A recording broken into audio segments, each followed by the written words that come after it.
In 1587, 115 English men, women, and children landed on Roanoke Island to build a new life.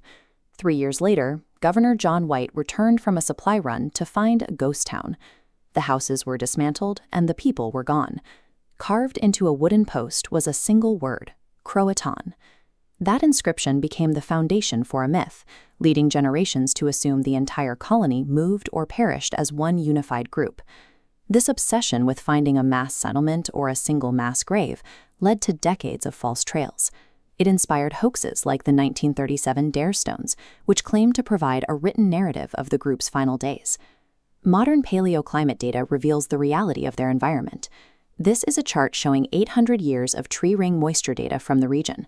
The line shows a severe plunge isolating the years 1587 to 1589, the most intense drought the area had seen in 8 centuries. A drought of this scale eliminates the ability to grow crops or secure fresh water. The local environment lacked the resources to support a settlement of 115 people. Facing imminent starvation and the constant threat of Spanish patrols, the settlers chose to fracture the colony to ensure their survival. We can trace 2 paths of dispersal. One splinter group traveled 50 miles inland, following contingency instructions Governor White left behind before he originally sailed back to inland. The primary evidence for this inland trail appears on a 16th century map drafted by John White. Using X-ray spectroscopy, researchers found a secret hidden under a paper patch. Placed 50 miles inland was a blue and red fort symbol.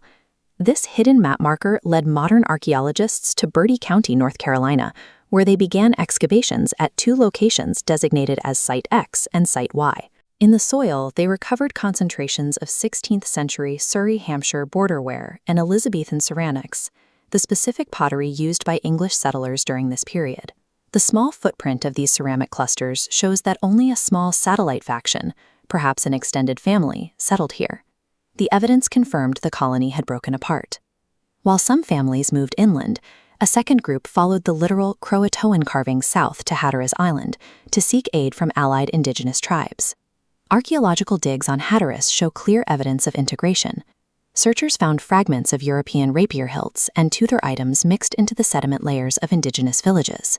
On the island, archaeologists identified massive deposits of iron hammer-scale flakes, microscopic byproducts created when a blacksmith shapes hot iron. These iron flakes show the mechanics of survival. The English traded their metalworking skills to local indigenous communities in exchange for food and knowledge. This pedigree tree illustrates genetic dilution.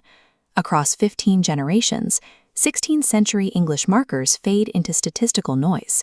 Without ancient DNA from a verified colonist as a baseline, testing offers only probabilities. Physical artifacts remain our only hard evidence. The English government didn't lose these people.